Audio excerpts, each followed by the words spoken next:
यह उसका आखिरी दिन था, जमीन पर बिताया गया अंतिम दिन।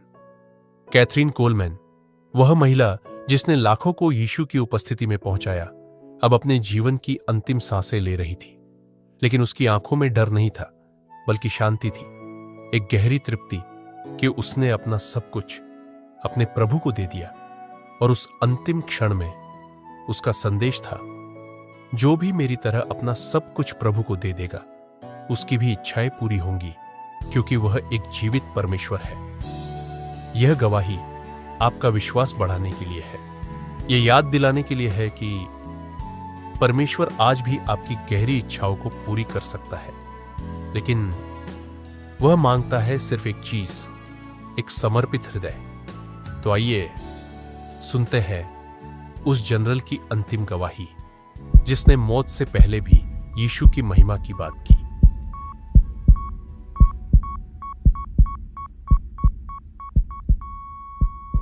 यह जॉयस की पहली रात थी, आईसीयू की नर्स इंचार्ज के रूप में। वह घबराई हुई थी।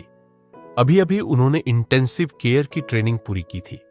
उस रात सीसीयू में केवल 2 मरीज थे, मतलब कोरोनरी केयर यूनिट हृदय रोगियों के लिए स्पेशल जगह होती है। 2 मरीज उनमें से एक थी, कैथरीन कोलमैन। कैथरीन का दिल बड़ा हुआ था। कुछ महीनों पहले ही हार्ट वॉल्व की सर्जरी हुई थी, लेकिन वह कभी पूरी तरह से ठीक नहीं हो पाई। जब जॉयस ने उन्हें पहली बार देखा, वह पहले ही एक बार कार्डियक अरेस्ट झेल चुकी थी। उन्हें दोबारा जिंदा किया गया था, लेकिन अब वह वेंटिलेटर पर थी, पूरी तरह से अनजागर, बेजान।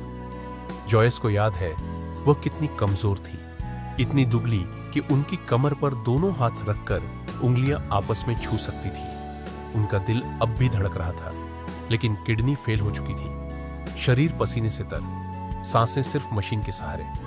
जॉयस और एक और नर्स मार्जी ने जो कुछ जरूरी था किया, सक्शनिंग, रीपोजिशनिंग, वाइटल्स चेक। 2 घंटे तक सब कुछ स्थिर लग रहा था।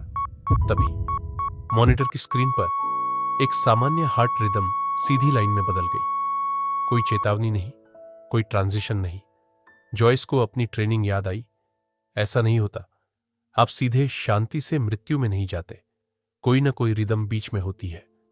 उन्हें लगा शायद मशीन में गड़बड़ है, शायद पसीने की वजह से लीड हट गई हो।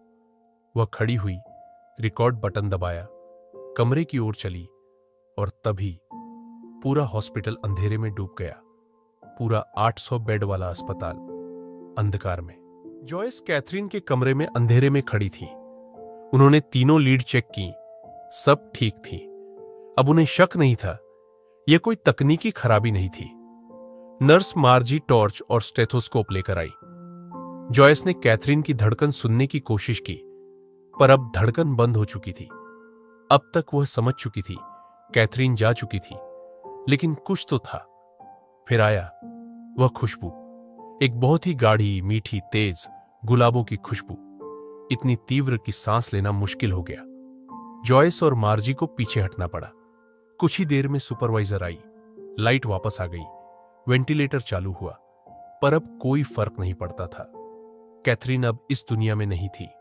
सुपरवाइजर ने कहा, यह वही जगह है जहां से यह खुशबू आ रही है। उन्होंने कहा, मैं जब अस्पताल के दूसरे हिस्से से चलकर आई तो यह गुलाबों की खुशबू सुरंग पार करते वक्त भी महसूस हो रही थी। कोई फूल नहीं थे, कोई परफ्यूम नहीं, फिर भी हर किसी ने वही कहा, गुलाब। और उस पल जॉयस जानती थी कुछ अलौकिक घटित हुआ था। अगली सुबह जब डे शिफ्ट की नर्सें आईं, उन्होंने पूछा, कैथरीन कहां है? जॉयस ने कहा, वो रात में गुजर गई। वे तुरंत चार्ट के पास भागी और कुछ पढ़कर चौंक गई। कैथरीन ने अपनी मौत की पा तारीख और समय मैंने पहले ही लिखवा दी थी, 20 फरवरी, रात 1:13। ठीक वही समय जब हार्ट मॉनिटर सीधी लाइन पर गया। और सिर्फ इतना ही नहीं, उन्होंने कहा था, मेरी अंतिम यात्रा में बस एक ही फूल चाहिए, गुलाब। जॉयस बैठ गई। उनकी आंखों में आंसू थे। वह समझ नहीं पा रही थी कि क्या हुआ। मानो उस दिन वह कमरा सैकड़ों स्वर्गदूतों के द्वारा अंतिम यात्रा में गुलाब का फूल लाया गया हो। जहां सिर्फ गुलाबों की खुशबू थी, और परमेश्वर की उपस्थिति। उस रात ने जॉयस की जिंदगी बदल दी। उसी साल अक्टूबर में उन्होंने यीशु मसीह को अपना जीवन सौंप दिया। कैथरीन कुलमैन जाते जाते भी एक आत्मा को और प्रभु के निकट ले आई। आज भी हजारों लोग उनकी गवाही देखकर प्रेरणा लेते हैं, विश्वास में बढ़ते हैं और परमेश्वर के और करीब आ जाते हैं। अगर आपने भी इस वीडियो से कुछ महसूस किया हो तो कृपया इसे लाइक करें और ऐसे ही आत्मिक संदेशों के लिए चैनल को सब्सक्राइब करें, शेयर कीजिए, क्योंकि कई और इस गवाही से प्रेरणा लेकर परमेश्वर के और करीब आ सकते हैं। यीशु मसीह आपको आशीष दे। हम फिर मिलेंगे एक नई आत्मिक यात्रा के साथ।